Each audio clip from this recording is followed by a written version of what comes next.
Okay, thanks for joining everyone. We are gathered here today to discuss Article 10, continue our discussion of Article 10, our non-conforming section. For those of you who weren't with us last time or perhaps forgot where we left off, we made it to section 10.3, which is the existing non-conforming structures and uses. We had left off at that area, unless, of course, someone else remembers differently. So I'm going to go ahead and share. So in anticipation of this meeting, Bob Ritchie and Bob Mitchell prepared what I sent out to everyone, call it a clean version of the edits that this group has discussed in the past for those previous sections.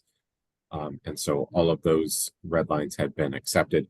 That's the version that I sent to you in anticipation of this meeting. But what I'm going to do is I'm going to share the original version with all of the red lines, unless everyone wants to use this newest version.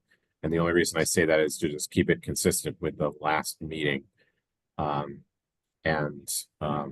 know, obviously, just continue on the conversation. Does anyone have any objections to sharing the older version? So Jed, the version that you sent out to us, the redlined version, that's the current, correct? That is the most current version. Okay. All right, because I don't know if you got, but I emailed you some corrections in there, figuring it was easier than interrupting every sentence. Okay. Did you just send that today? Yes. Perfect. Okay. So I guess Bob, where do you think, which version do you think we should be discussing? Would you rather we share and discuss the most recent version or the older version that we were discussing at the last meeting? It's totally up to the group. I think the better thing is to use what we call version 5. It has the work that Bob and I did on a week or so ago. And it's got red line strikeout so we can see what's been done. Like Noreen, I have found a few typos and other things that I'd like to adjust as I reviewed that this morning. So, you know, I think taking the most recent version, which is version 5, dated July 1st, with the red line. So I think the copy I have actually has a date of August 2020 at the bottom. Yeah. And maybe that's just the way it's printing. That's the footer. But I think on the version that I have in front of me, Bob shared with Jed version 4 and version 5, and version 5 is the document. That's it there. Oh, I see. Up at the top, it says version 4. Gotcha. Okay. Yeah, the footer hasn't been changed, but okay. So as I mentioned, we've made it all the way through to 10.3. So I'm just going to scroll down. Just to make a note, for the record, it's the date is wrong at the top. It should be 7/1, not 6/1. Very good. Make that correction. So this version is our corrections to the previous version, starting at 10.1a. Our proposed corrections based on conversation at the last work group meeting and some of the notes that Noreen had provided. So if you scroll down to where we left off, you're going to miss discussing whether these proposed changes are acceptable or not. Okay. Well, I'm happy to start at the beginning if you guys want to just walk through those really quickly. Yeah, let's do that. Okay. So Jed, what I had done was take those pages and I had scribbled on a few notes. So I don't know if, I mean, some of it is just silly stuff like, you know, a comma, a capitalization type of thing. So I guess for example, page 100, was mostly that type of thing. Commas and grammatical things. Yeah, just, capitalization type of thing. Comma. Well, why don't we do this, unless, there's some objection. If Bob and Bob wouldn't mind just walking through what we see in these red lines to just encapsulate, some history there, discuss some of these, and along the way, Noreen, if you've got substantive things that you want to tackle, not comma based or whatnot, Yeah. maybe that you can just interject at that point. Okay. Sure.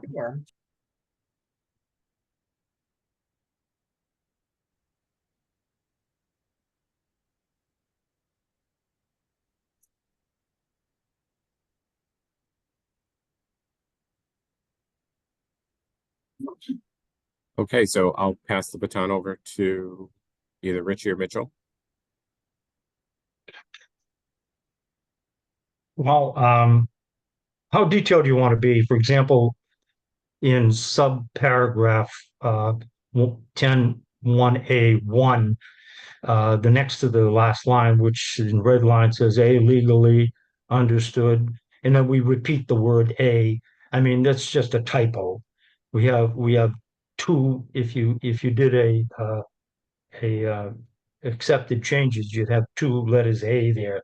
I mean, I get down into the weeds, there are some typos of that sort that when we attack this text again, I'd just go ahead and delete that.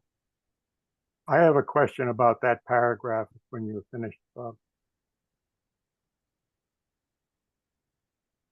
Yeah, Bob, I guess to answer your question is, we definitely I don't believe we need to get into the weeds on Okay. issues like that, but if there are, Okay. bigger Okay. items. So I have a question on that. Go ahead, Frank. In the second sentence, non-conforming structures, uses, and lots that had conformed to the zoning bylaw but became non-conforming upon adoption or amendment of the zoning bylaw shall be understood to be lawful pre-existing non-conforming structures and uses. You talk about structures, uses, and lots at the beginning of the sentence, but you drop lots at the end of the sentence. I never heard of a pre-existing non-conforming lot, but I wonder why the sentence is structured that way, where you talk about lots at the beginning of the sentence, but then you drop it at the end.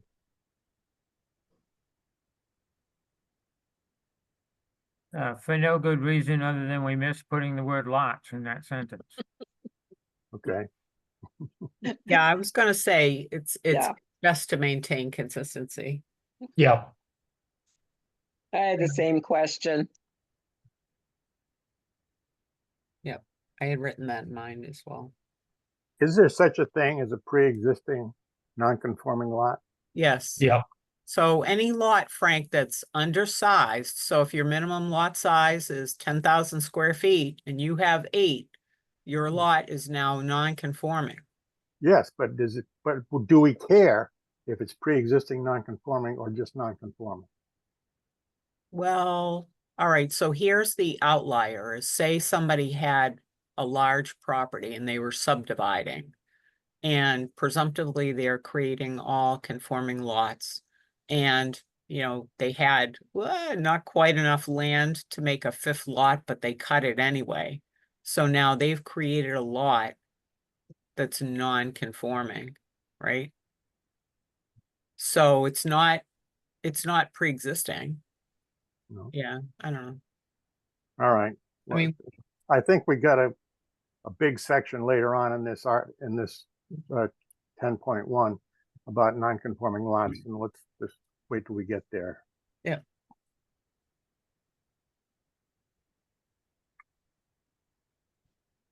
So, yeah, Bob, I'm just going to help you out here. So in moving on to number 2, it looks like that's an item that the working group has discussed in the past, and, Yeah. just changing some of that language. That's correct. Some of this is from, as I mentioned before, the previous working group comments. the previous meeting of the working group comments. I think importantly is number 4. This item has been discussed several times. And so I believe that the working group has decided, or at least at last meeting, to put this statement into the very beginning. My memory, though, was, and it's a minor point, was to make it more positive related versus negative. But perhaps that's just splitting hairs, meaning to say we encourage lots to be Compliant. conforming versus discourage. Right. But I think that, I think the reason we use this language has been expressed in numerous zoning cases by courts, and just sticking with the language that the courts have used on this point, we just opted to do that.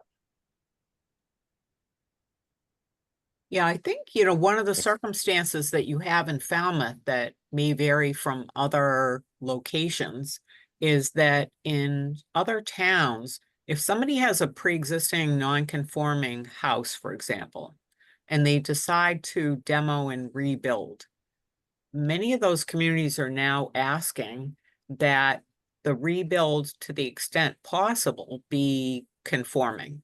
Whereas in Falmouth, you essentially allow, if somebody's got a pre-existing non-conforming setback, that they're able to just reuse that.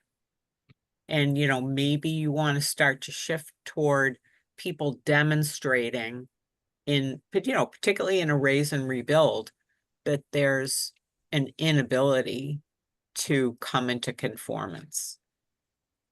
Because that would be, from a planning perspective, the desire that you would want to have, because otherwise, why do you have prescribed setbacks?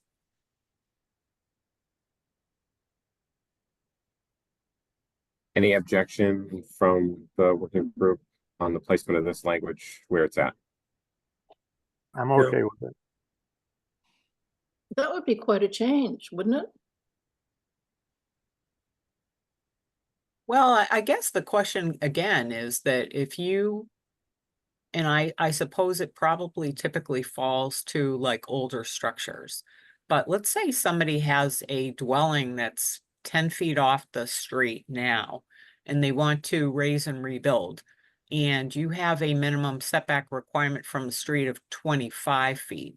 Now, if that house is raised and rebuilt at 25 feet, you're now going to presumptively get more consistency within a neighborhood of matching other setbacks.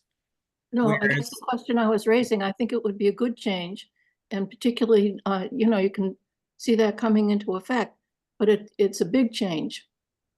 Well, I guess what it falls down to is what the town's preference is, right?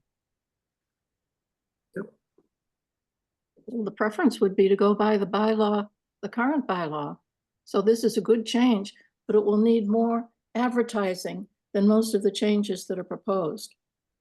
Well, I think that expression just says we would like this, or we encourage this, but there's nothing in that language that makes anybody do anything. Oh, that's correct. And in fact, you could just as well leave it the way it is and add, to come into conformity as well. I mean, you could have it both be negative and positive combined. Yeah, or It doesn't do anything. It is preambulatory. right. Yeah. So you're just, I mean, frankly, nobody has to pay any attention to that, because That's there's exactly right. there's no requirement attached. So Right. you're just kind of suggesting to people that they look at that. Yeah, and the Board of Appeals has discretion anyways, but we have so many neighborhoods with seriously undersized lots that requiring everybody to comply is just can't be done. Oh, no, of course not. Of course not. But it could be something that you consider on a case-by-case basis if it's something that the town wants. Your other option is to look at areas with tiny lots and say, hey, you have a ridiculously small lot as does everybody in the neighborhood. So maybe we're going to require the street setback in this area be only, I don't know, 15 feet, right?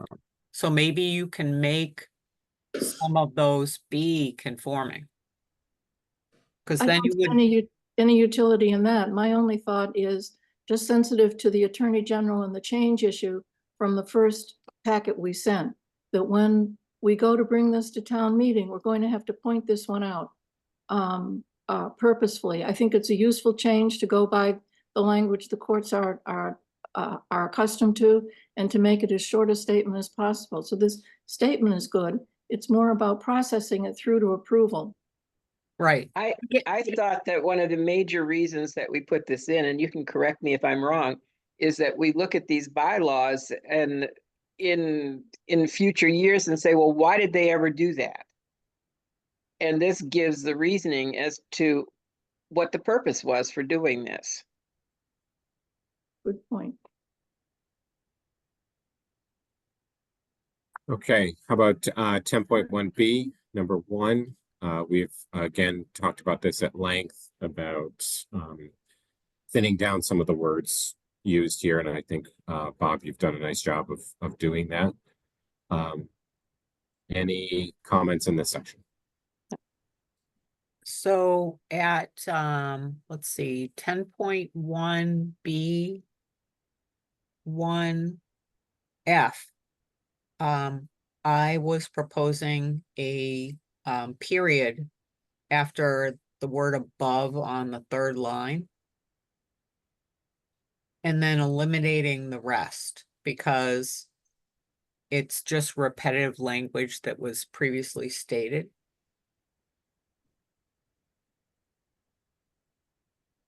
Oh, I think I see where you're getting at, right Yeah. here. Yes, so I think if you put a period there and you get rid of the rest, the remainder of that, the language there, because you've just stated the same thing.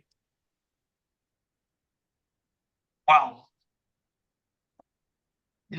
F talks about all other structures, Right, and the bylaws shall apply to those.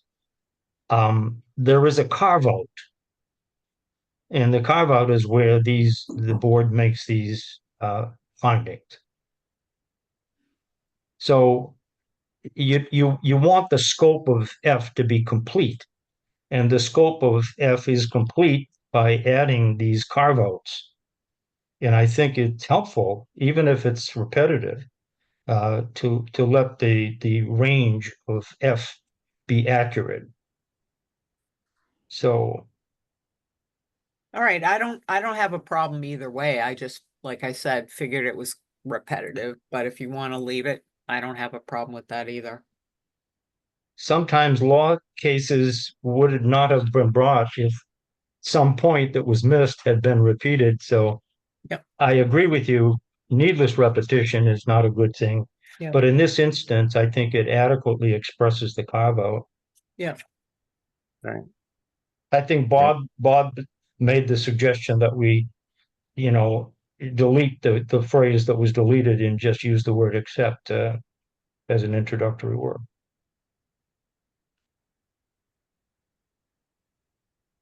Okay, and then number 3, as you see on the screen, the variance, we've discussed that at length in previous meetings. There was a deletion of that section and reliance on a different section. I can't remember exactly where that is now.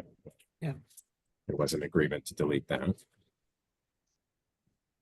And then for when we move into 10.1C applicability, I was looking at the language for 1, 2, and 3 underneath that. And that language is exactly the same as 10.1B. So I don't know whether you want to just call 10.1B, preemptive / applicability, but it just didn't seem No, to. no. I think we took great pains to introduce the applicability. The bylaws applicability is the heart and soul of the document. We carefully built our way up that mountain. So when we got to applicability, we had already expressed in 1B Mhm. those overarching preemptive provisions of state law. Right, So you might look at 10.1B as state law and 1C as local law.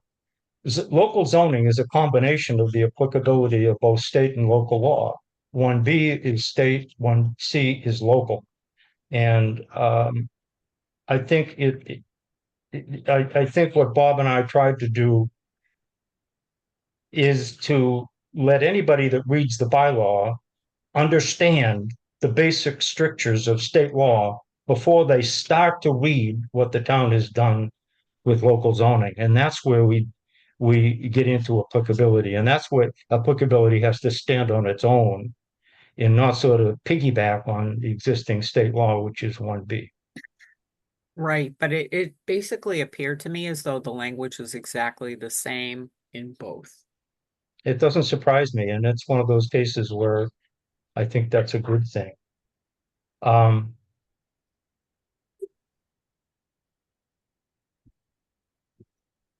okay.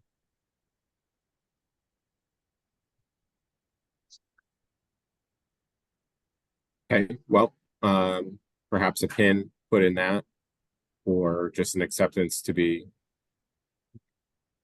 understand the difference between those two, or the lack I thereof. do call, I just want to call attention to a lapse in subsection 1 here. We have already previously defined what we meant by first notice, but in this instance, we repeat the language which now ought to be deleted. So it'd be before the first notice, period, and delete of the public hearing right down to the end of the sentence, because we've already defined that term above. Bob and I tried to purge this when we worked on it a week ago, and we skipped that. We forgot that one. Noted. And then, of course, we recognize the language that was deleted from number 3 and relocated to where we were just discussing it. So the discouragement. And then it appears that the rest of, with one small exception, the rest of this section going from 10.1D all the way to 10.3, there were no substantive changes from the edits that you originally provided to us. Can So we, I have 2 comments to make about 1D. And that is in subsection 1.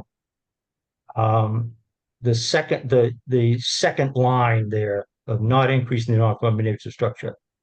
In the second line, there is an expression or to any alteration. The word to really ought to be of, not to. It is a substantive change. It was a grammatical mistake to use to instead of of. So that the sentence really ought to read, wherever in this bylaw reference is made to not increasing the non-conforming nature of the structure or of any alteration. So I think that's an important change to make. I didn't catch that until this morning. So this one right here. That's the one, yeah. Okay. Yeah.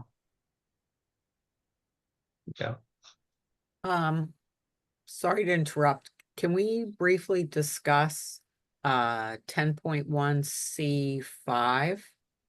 Because that's the 2 or more residential dwellings. Yep.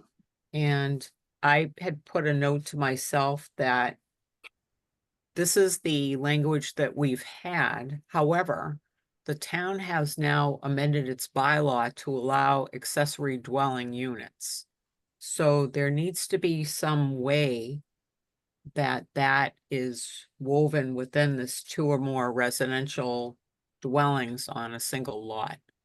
Because The work group had this conversation at its last meeting, extensive conversation, and in my recollection, and work group can correct me, was that those were 2 separate things that they were not connected in this paragraph. And it would be improper to connect accessory dwelling units in this paragraph. Well, That was a pretty extensive conversation. yeah, but I think the problem lies in if someone is using this bylaw and they're not familiar with, unless you want to put a note there, in parens that says, also see accessory dwelling unit section or something, because I think you're gonna wind up with two opposing statements, right? So you're telling people they can't essentially have two dwellings on a lot, except that now people are all getting permitted for accessory dwelling units, which can create a second dwelling unit on a lot, right?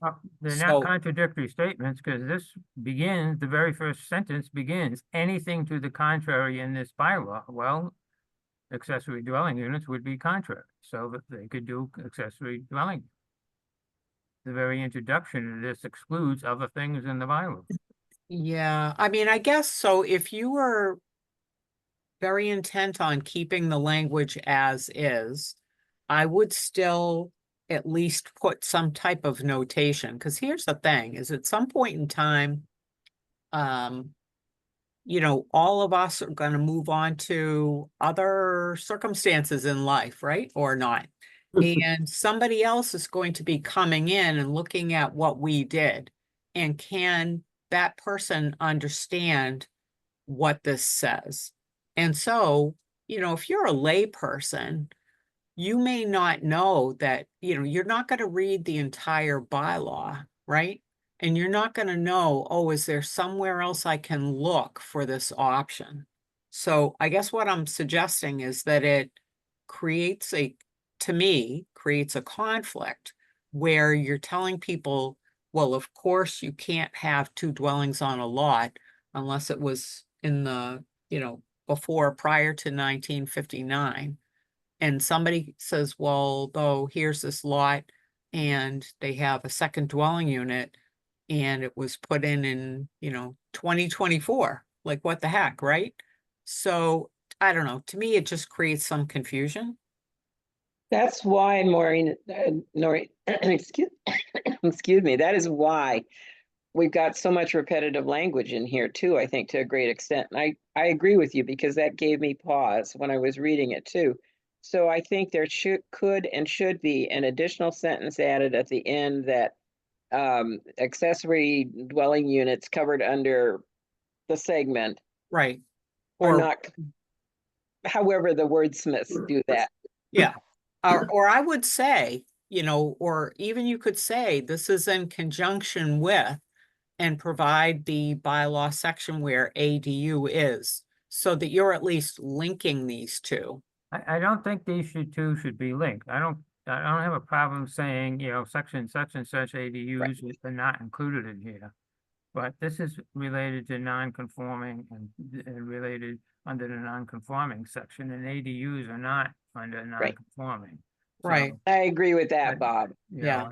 I would not use the word link or in conjunction. Yeah. But I think giving a nod to the ADUs and saying they're not covered under this. Right. Or even if there's parens or something that, just directed people separately to the ADU section.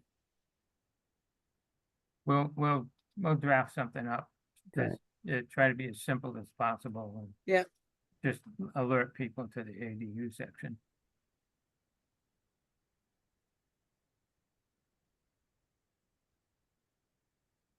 Noreen, did you have more that you would like to cover?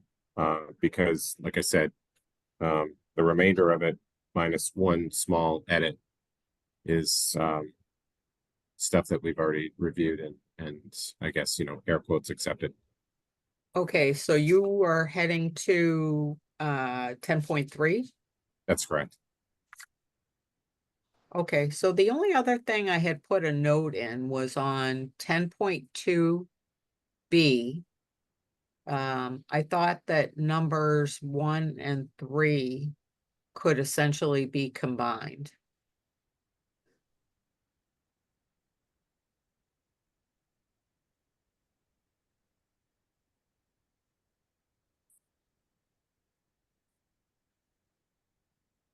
Why would you do that? Because you're saying that you can't create a new nonconformity other than if you get a variance. Right.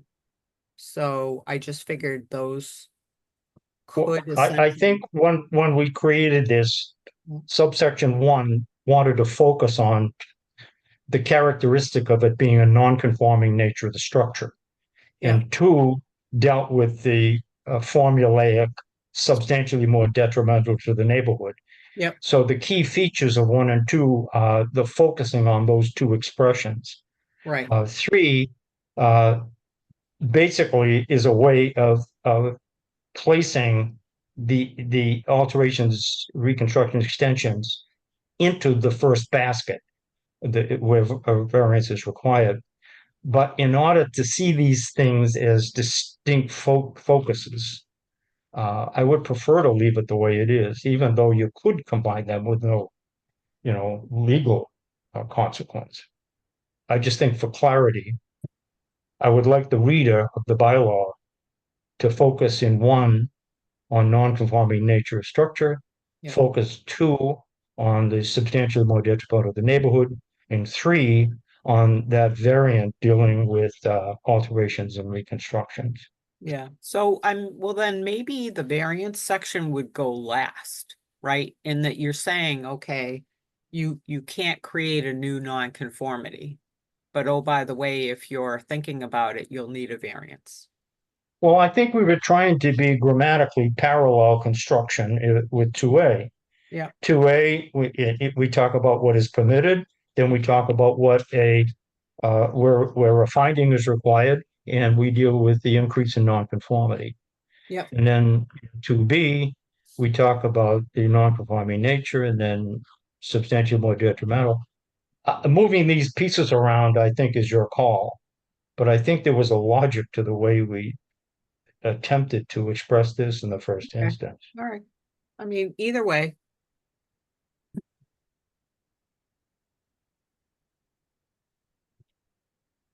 Okay, so that one item that I was referring to is shown on the screen as a red line. Just a simple addition that requires a finding by the zoning board of appeals. We've talked about that at the last meeting. With respect to that, would it be helpful to say that requires the finding by the zoning board mentioned in 2A2 above? Because we've already introduced the finding requirement in 2A2. But here we simply sort of let it dangle, requires a finding by the zoning board of appeals. I suppose you could say that requires a finding by the zoning board of appeals that is not more detrimental to the substantially more detrimental to the neighborhood, to clarify that. But either cross-reference to 10.2A2 or add the words not substantially more detrimental to the neighborhood, so that finding doesn't just stand there like a naked term. I prefer the reference personally. Yeah, I do too. Just cross-reference to 2A2.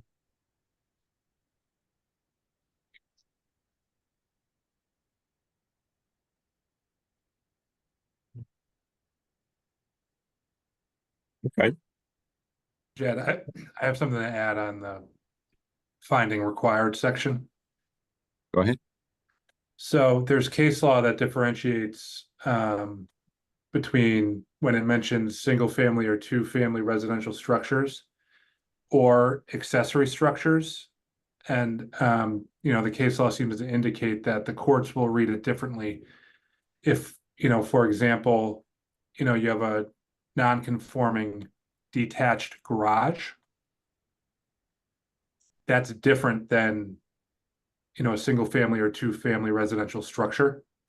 The courts basically just talk about the actual house under those terms. So it can be done either way, but if you want to include, in this provision to allow, an increase in a garage or something like that, then there should be like a a small addition, after two-family residential structure, comma, and accessory structures relative thereto, comma, those type of structures would be included. And if you don't want to do that, that's fine too. You don't have to. It's just, I've come across a couple cases where, folks are trying to apply a section that reads like this to an accessory garage. And, the zoning bylaw actually only covers the actual house structure and not any Yeah. accessory structure. Yeah, it doesn't neatly fit. And nowadays that, we see a lot of accessory structures. So Tony, you And would that, be, by the way, that particularly comes up, just because you guys were discussing earlier about, the non-conforming lots. So if you have like a smaller lot than what would otherwise be allowed in the zoning district and you have a garage, let's say a one-car garage and you want to build a two-car garage, because the lot is too small, it's non-conforming. But if you want to increase the size of the garage, you can't do it by special permit. You'd actually need to get a variance. So, that's just a common situation that I've seen recently, where people are surprised that they cannot get the special permit or the, substantially more detrimental finding, and they actually need to go to a variance, to increase the size of their garage. I'm just hoping that you will find a way of expressing that elsewhere in the bylaw, where situations of the sort that you just described are addressed. This is sort of foundational language in Article 10 that contemplates situations being addressed by other provisions of the bylaw. Here, this is the big overview of how we deal with non-conforming structures other than single or two-family dwellings. I'm just hoping that you can find a way of expressing your objectives other than in this foundational expression.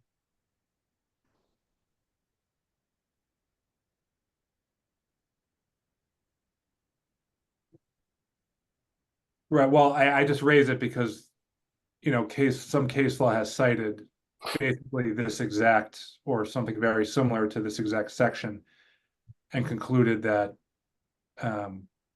accessory structures are not applicable. So I also wouldn't even though want, it's foundational, I think it's, if you want to include accessory structures in this, then I think you need to write it in this section. That's what I also wouldn't want there to be a conflict between these introductory sections and a section that we created later to address this issue. But I think we should look at this and consider the options.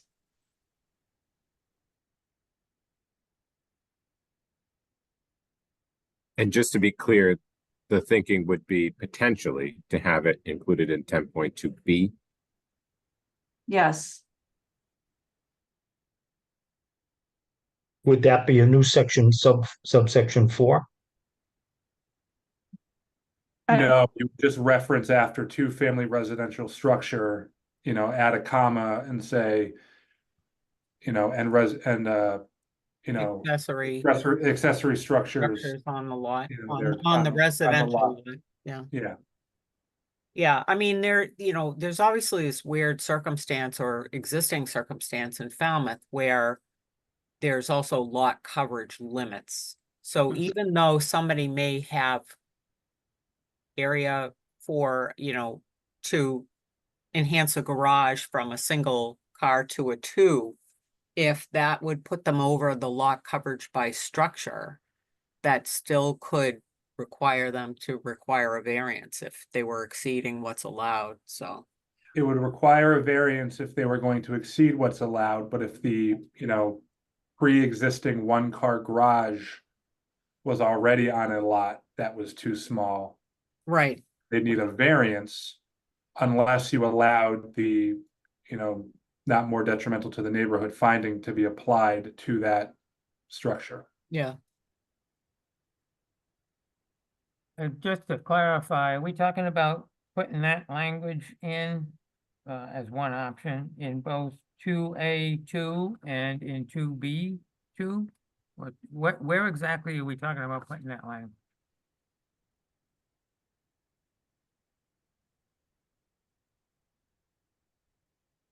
I don't know, for 10.2B, I'm looking at non-conforming structures. So obviously there's a definite carve out, right, for single and two-family dwellings. So I'm looking at 10.2B as being sort of everybody else, Everything else, right? everything So, else. right, commercial buildings, apartment buildings, everything else. So maybe. Everything else. Right, so maybe what we want to do is go back to 10.2A, where we're specifically talking about single-family and two-family dwellings. And maybe that would be where we would add in that caveat that accessory structures on a lot that contains a single-family or two-family dwelling,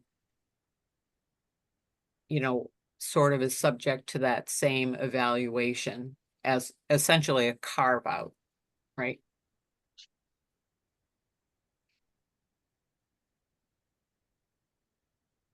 We So- also causing problems for ourselves because I don't even remember when we were doing this. We're using the term dwelling in the title and we're using the term structure in the body.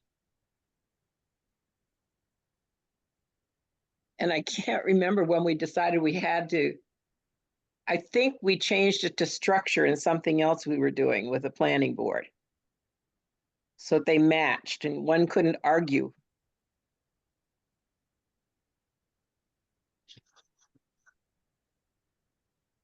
Yeah, We do, I guess we the non. tried to stay consistent with the terms of reference that the statute uses. And so the title uses dwelling. Structure, a dwelling is a kind of use of a structure. Right. You know, Right. I mean, and I don't think there's the use of these two terms. I mean, we're obviously trying to comply with the provisions of state law and that special treatment accorded to single and two-family dwellings. We use that term because we want to make sure that we take full advantage of the terms that are well defined by statute. Well, actually, 40A actually uses an entirely different term. It uses, where is it here? The exemption for single or two-family use.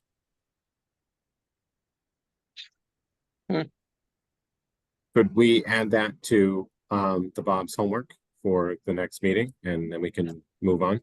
Okay. What do Single and we add- two-family residential structures, yeah. What are we, This- what exactly are we adding to homework?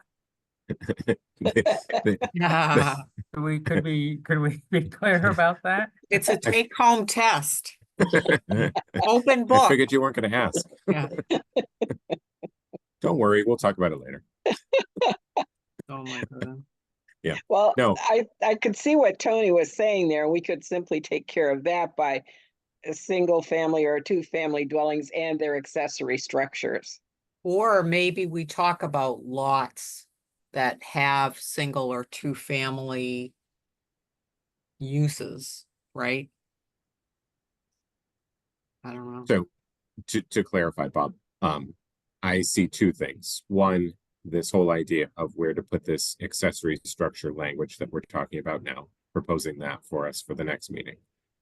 And then the second item, to Pat's question about the use of the word dwelling and structure and moving forward with, is there any issue with using those two terms? And does it create any sort of legal implications?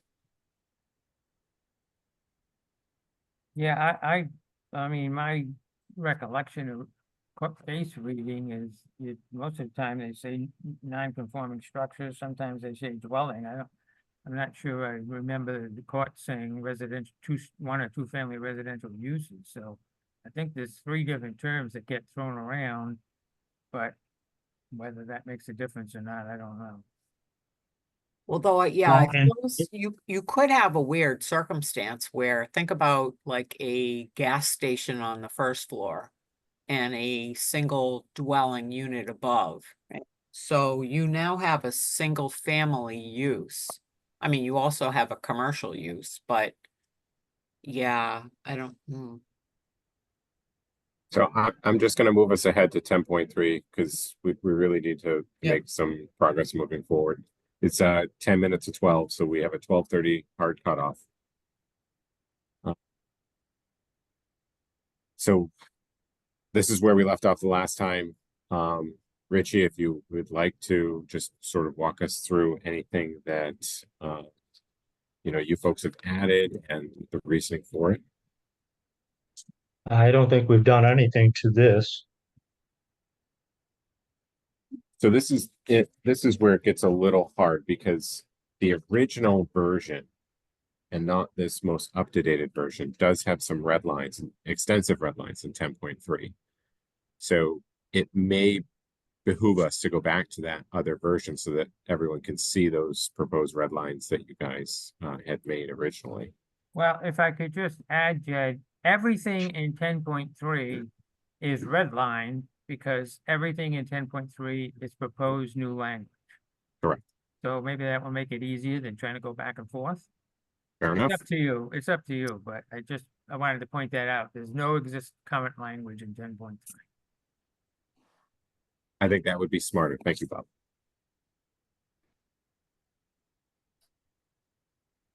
Any comments on, let's start with 10.3A.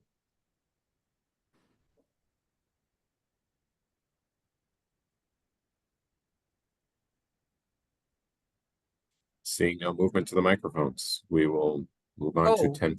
Oh, Oh, yeah, sorry, I was looking at, 10.3A2, where, I'm not sure if that's the best place to put the note, but anyway, I had written myself a note about possibly adding language that, you know, there, I sort of have a problem with the existing language where it says, a non-conforming use may be changed to another non-conforming use by special permit. Now, here's the thing, is that if somebody has a non-conforming use, first and foremost, you want those non-conforming uses to go away other than what's grandfathered.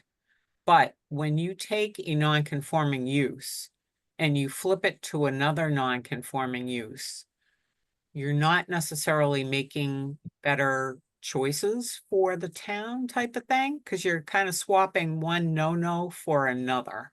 So what I was kind of proposing that you could put in there would be that the zoning board may permit a change in use if it finds that that proposed use is in consonant with other allowed uses in the district. So that provides some discretion without going from one use that you are essentially trying to get rid of because you're now calling it non-conforming. You don't want it in the district, right? As opposed to something that you do want that is allowed but isn't specified. Yeah. You obviously can't specify every use that you could ever consider would be applicable. Well, that flips you over into allowing changes to uses as turning the zoning board into the town meeting, which will allow uses that otherwise are not provided for in the zoning bylaw. Well, not so much that, but I mean, when you look at the language of 2, it says, maybe changed to another non-conforming use. by special permit. So you're absolutely telling somebody, I don't know, let's pick. They've got a gas station in a residential district, right? And you're now saying, well, of course, it's pre-existing non-conforming, so it's allowed to be there, right? But you don't want to take that gas station out and put in some, we'll pick like a commercial restaurant, right?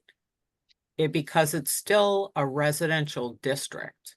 So I think, Well, but the language, which is a standard language in court cases and in zoning bylaws everywhere, is right here, that the zoning board, that the new use is not substantially different and not substantially detrimental to the neighborhood than the existing use. That Right. is, right, but that it is the it standard says, language everywhere, so Right, that but protects you. right, but it says another non-conforming use. Right, that's exactly what the language is. Right, In all bylaws, in the court decisions, everything. And in 40A, that is the language.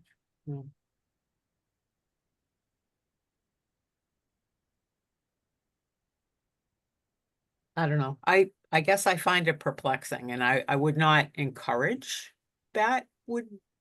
To- It's allowed by 40A. It is, you know, it's in all the it's in the statute, it's in the court cases. Yeah. That's the standard language in all bylaws, because Yeah. it's just replicant of 40A. So, yeah, you know, the town doesn't suddenly get to say, oh, we're not gonna abide by that.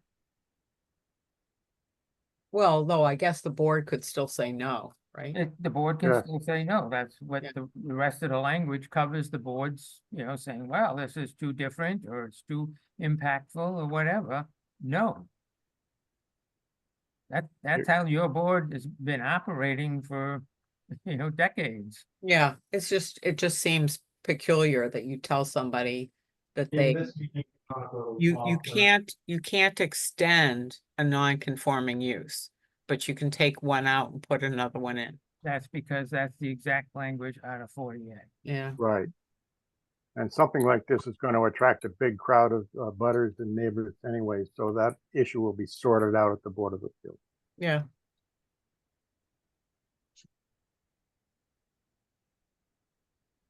Yeah, we'll just say not recommended, but you may ask.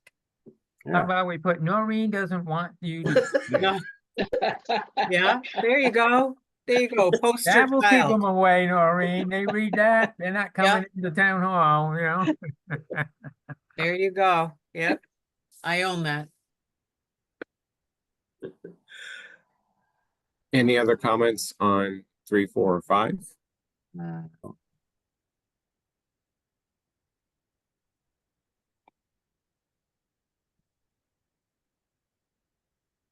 So I think the only changes I had recommended in there was just capitalizing special permit all the way through type of thing, you know, which, Yeah, Okay. I'm just gonna say, and Bob, you can clarify anything. A lot of your capitalizations, Noreen, are not correct. And that's one of them. It's the context of how the word is used as to whether it gets capitalized or not, and sometimes it does and sometimes it doesn't. So. But it's up to the board if they wanna, I mean, the work group, but, you know, how we've written it is with the, in conformance with the, yeah, writing manual of the yeah. state I legislature. mean, yeah, I just look at words like that or the word board. So if the word board is lowercase, I'm thinking lumber, right? And if the word is uppercase, I'm thinking the fine planning board, the fine zoning board, people, right?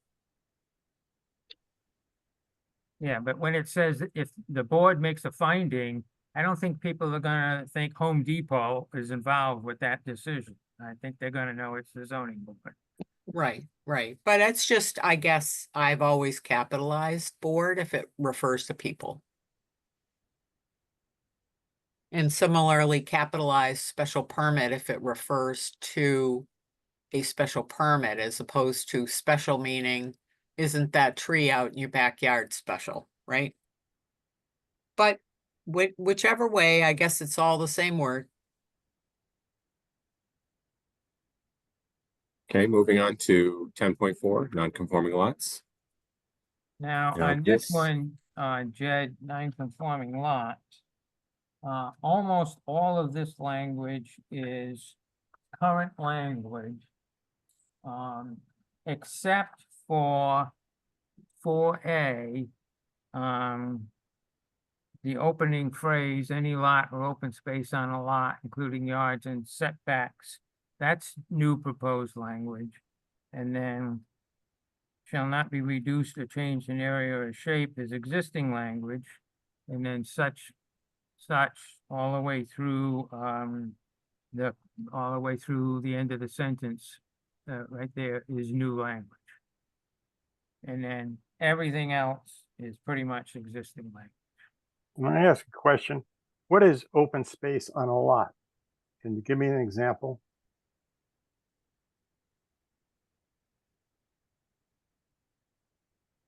Any place where there's not a structure or a lot or Well, it pervious. could mean a yard then. Yeah, yep, I That would include think. your yard? Including yards and setbacks should not be reduced.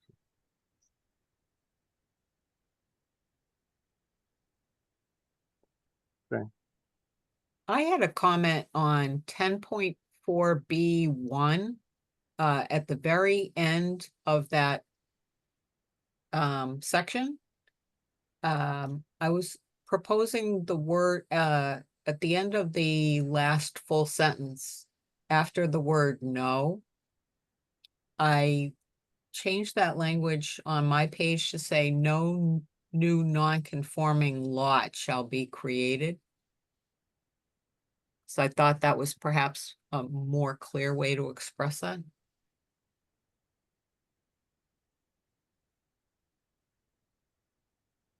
So Noreen, How just for, could it, sorry.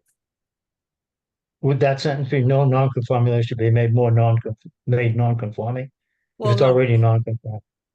all right. Well, you're talking about the total number of buildable lots and the shape of contiguous lots and blah, blah, blah, right?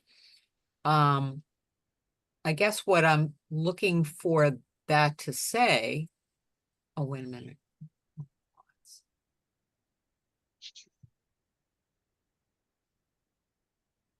All right, the shape of two or more contiguous existing lawful lots may be changed.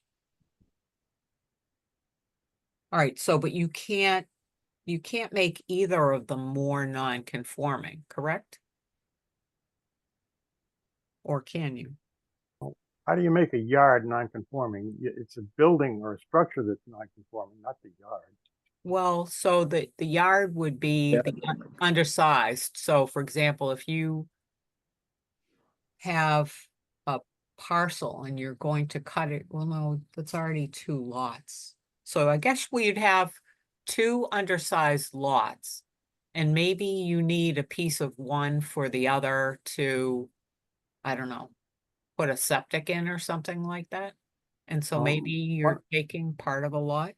One of my confusions is that we use the term open space elsewhere in the bylaw when we're talking about cluster subdivisions or open plan unit development. Yeah, I think it is. That's where I got confused. Yeah. So would there be an issue with removing the term open space in that new language? Well, I just question, I don't think you can have a non-conforming yard. And you can't have a non-conforming, you can have a non-conforming setback, but actually it's the structure that's non-conformity, not the setback. Right, so you can have a non-conforming structure, and then your quote, non-conforming yard is your lot, right? And that your lot is undersized by square feet. Or perhaps by lot width too, right? Well, then why don't we just say any lot shall not be reduced or changed in area or shape? Right. And just get rid of all the rest of it. I Get rid agree, of all of Frank. that other, all that other language. I think it's just confusing. Yeah. I agree with you. When I read it, I thought, well, I guess it must mean something, but it sure is not real clear to me. Yeah, you did have a circumstance, and I think it was 3 contiguous lots that was owned by the same family. And what they had done was sort of rejiggered the land so that they kind of changed the lot lines around. But I guess it's They still, they have to go to the planning board to sort that out, because the Board of Yeah. Appeals doesn't, yeah, doesn't and- deal with lot lines. right. But there, I think what happened there was that it went before the zoning board too, because maybe as part of the change in lot lines, you can inadvertently create a nonconformity. So for example, if you're cutting a lot line and you're now putting that lot line closer to a dwelling than it was before, you could technically create a new nonconformity by changing that lot line to be closer than 10 feet from a structure. Yeah, but that's why you have to get board approval, and they're supposed to stop that from happening. Right. So just to clarify, Frank, I think what I'm hearing from you perhaps as a suggestion is you keep essentially what's shaded in gray on the screen. The opening sentence, and then I would think you'd want to keep the existing language that's been there, that it wouldn't apply for public purpose, land that's been taken for public purpose. No, that's appropriate. Yeah. Yep. That sounds good to me. Yeah, because certainly if there's a taking, you know, whoever owns the lot, that's not their fault or responsibility.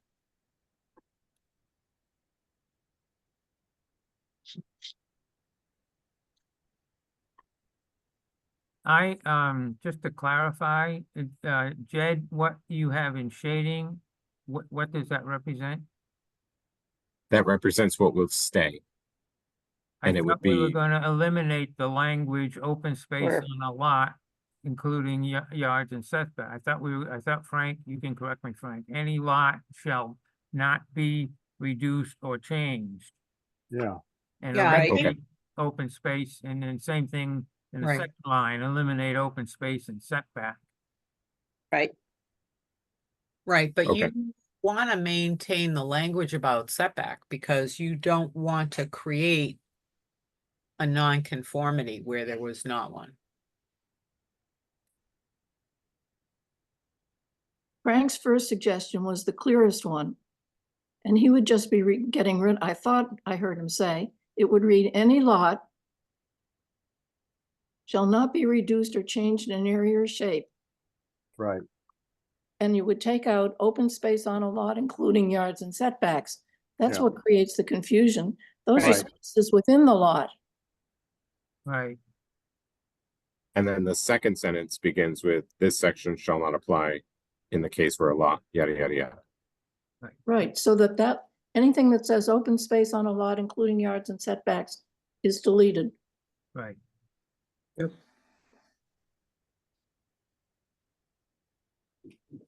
That makes it a lot less confusing. Right. mhm. I don't Just think the as an definitions aside, anymore, open We space. had a case in the board where recently, where the lot line was changed by adverse possession. Yep.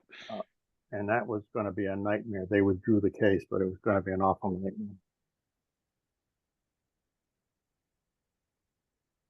Yeah, I think, you know, obviously, court determination is gonna have to be evaluated separately. So for example, if, you know, the courts change somebody's lot line, you know, we're just gonna have to deal with whatever the court determines the lot line to be. As But if- opposed to if I own 2 lots next to each other and one has a house and the other does not, and I decide, or I have one large lot with a house on it, and I decide to cut off a second lot, right? No, I can't create a lot line next to that house where I make that house now non-conforming. no, and the planning board should never allow that. You know, so maybe the reference about setbacks should somehow remain there. No. I don't think it adds anything to keep it there. I think No?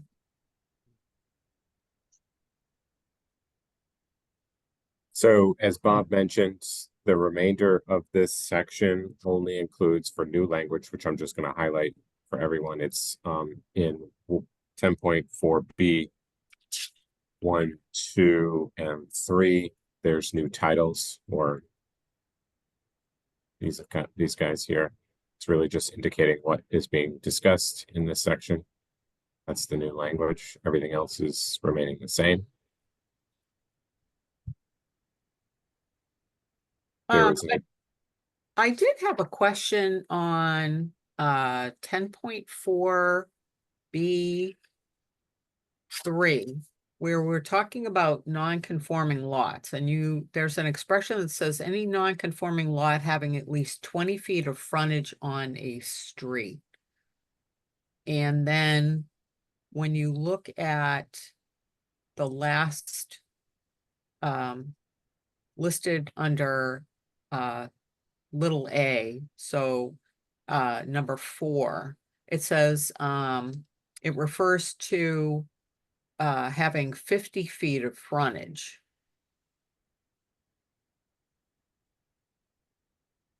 And I also was wondering, we've had circumstances where people have lots that are bound by a quote paper road, which in my understanding means that there was a road layout drawn on a plan, but that it's not been improved, meaning that it technically doesn't exist as a street. And I'm wondering if maybe it's too far into the weeds, but if there should be some expression about that, because I think if somebody has frontage on a paper road, that is not specifically a street, correct?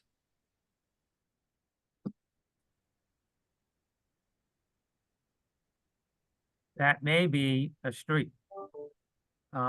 It may be one of those roads under the approval not required plan, where it's either a road, it's a road shown on a subdivision that's been approved, or it's a road, and it could be quote unquote a paper street, that in the opinion of the planning board provides sufficient access to the property. And that could be a dirt road, it could be a trail up, well, not in Falmouth, but out in Western Mass, they have this all the time in the Berkshires, and, it's basically a 2-track trail up into the woods that, the planning board has to make a decision whether that's an adequate street or not, and when it's only shown on, a piece of paper, because it's never been built or anything, so it's not black and white as to whether a paper street is a street or not. And that's all under subdivision. It's not a zoning issue. Yeah. Right. Okay. I agree with that. It is subdivision law. Okay. And then in little b, 4, it talks about 7,500 square feet of area in a, and then only residential C is listed there. It's missing residential A and residential B. No. Well, that's your existing language. They require much larger lots. No, but this is, I think, what's talking about is if you have a minimum. So if you've had this lot, I don't know, in your family for 100 years, and it has a minimum lot size, whether it's in residential A, B, or C, it still has been allowed to have a dwelling constructed on it. So I just feel as though somehow, even if the bylaw currently says residential C, it's been applicable also to residential A and B as well. And that it was just missing. This is to apply for a building permit, so it's building by right. Right. If you've got another zoning district, perhaps you can apply to the board for relief. Yeah, I mean, I don't know the history of it, but on its face, it's obviously tiered based on the size of the lot requirements in RA and RB and RC. and Right. Yeah, I'm and just, that- right, but the reference for residential A and B shows up nowhere else, and it should be in there. Yeah, it does. Yeah, Where it is does. It's right above. Yeah, RA is under, Okay. All right, for 20,000 square feet minimum. correct. Okay. All ten right. thousand is RB and Oh, 75. and then is RB is, okay, all right, okay, I see it now, sorry. Thank you. Okay, But I think what's giving me trouble, and it did when I read it, is that you can get a building permit if you have at least 20 feet of frontage, and the other one says 50 feet of frontage. right, well, How that's, do you reconcile those two? that's what I was looking at. It seems as though those should be the same. I mean, 20 feet is only wide enough essentially for a driveway. Mhm. I think the 20-foot requirement is statute, is State? it not? Yeah, I think that might be what Pretty sure.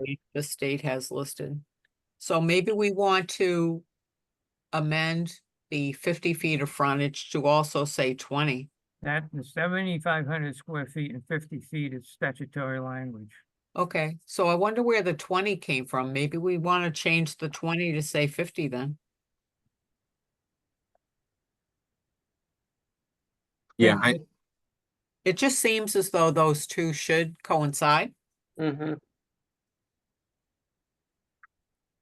I think this would require a little research on Mhm. our part, because off the top of my head, I don't know why it says 20. So, but we have had these weird circumstances where there are lots at the end of a street, right? So they're the last house on the street typically. And so the only amount of street frontage they have is literally the width of the street, right? Because the street ends and literally becomes their driveway. Mhm. So in those circumstances, those people have literally a street frontage of literally like 20 feet. Think we have a case in Falmouth that said if your frontage is at the end of the street, it doesn't qualify as frontage. Oh, I don't think you can do that. I think we did it. Because think about all the lots you have that are the last house on the street. And if if there's an unusual lot configuration or whatever it is. Because, if you're, or you run into the ocean, right? So if the street continued across the front of the lot, people would be driving into the ocean, which they technically ought not to. So I think you have a whole bunch of people whose lots literally their street frontage is the end of the road.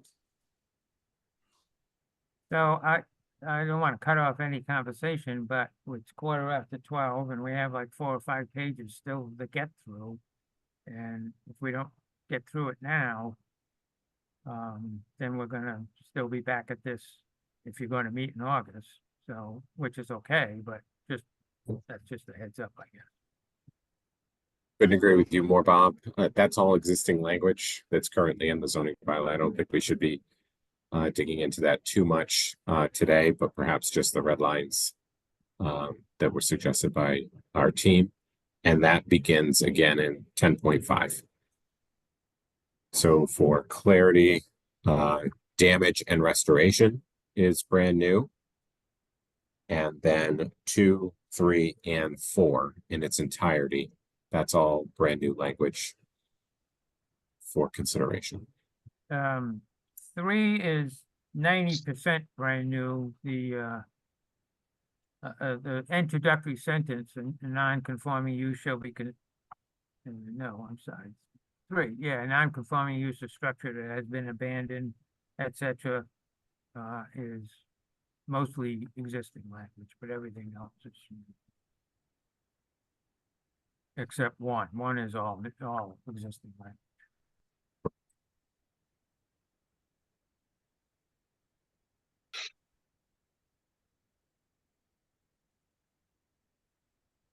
Anyone have comments on section 10.5? I'm just thinking for, two, for use abandonment. Um, I don't know about, when you talk about equipment being removed or not. I mean, I think that there are certain probably legal parameters for legal abandonment, which maybe would be better language to have there. Because I think if somebody leaves and the premises is no longer being used, right? So if you have a nonconformity, particularly a nonconforming use, and somebody walks out and locks the front door and goes to the Bahamas for 5 years, and so the property's not being used, I would certainly consider that to be abandonment. And even though they may have left whatever equipment was related to the use there, I would still consider it to be abandoned. This gets to be a question of evidence. What is the basis on which you conclude that the abandonment has happened? There have to be some supporting characteristics Right, of the termination of use that lead you to conclude that this is not going to be continued. right, So it's an evidentiary thing. right. But I'm just wondering if there should be more clarity about that, because picture again, if you have a residential district and say you've got I don't know, car repair garage, whatever it is, okay? And that's non-conforming. And if that person locks the door and goes to the Bahamas for 5 years, so that property is now not being used, right? For the non-conforming use. So can the person now come back after 5 years and just resume? Well, 3 says it's not been used for a period of 2 years. And then Right. they've lost their protected status. Right.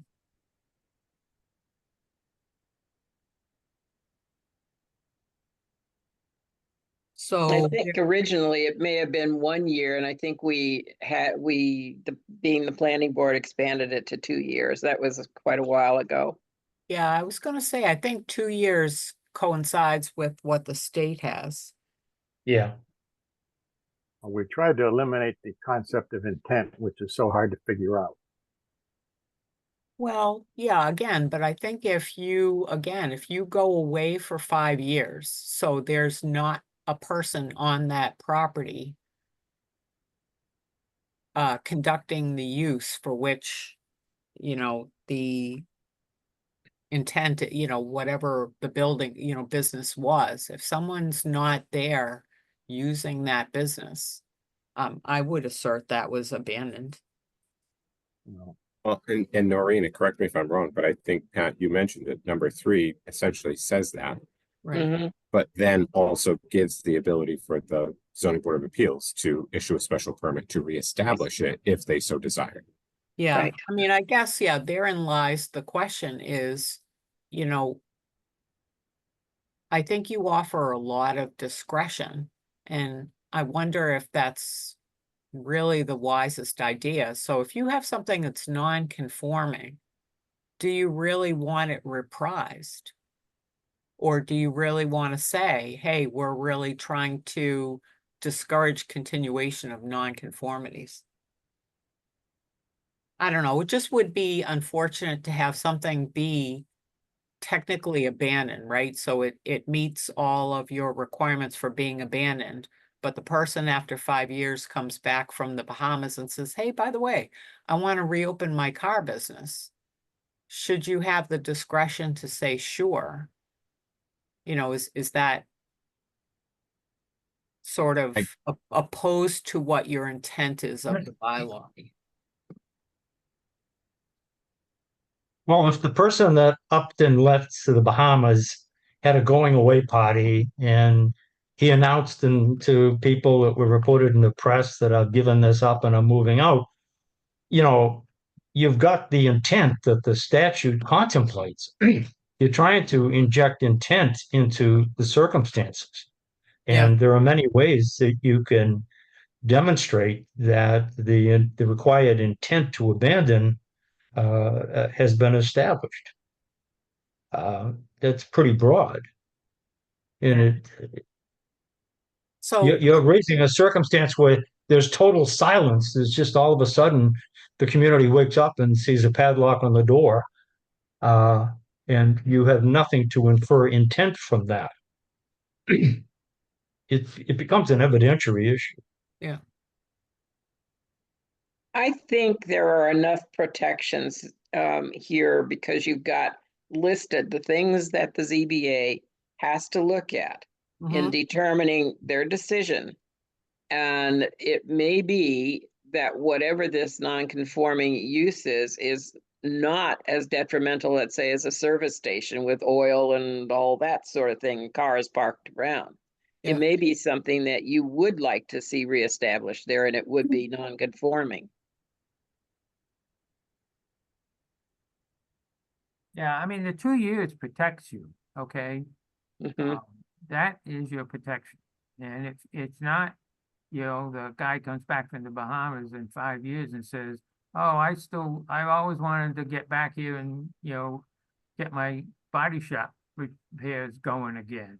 That's irrelevant. That was under the old Chapter 40, the Zoning Enabling Act, where intent was in the language. But in 75, when the new Chapter 40A was in, the word intent was taken out and gave the towns the authority to put in a defined time limit, i.e. 2 years, and that's it.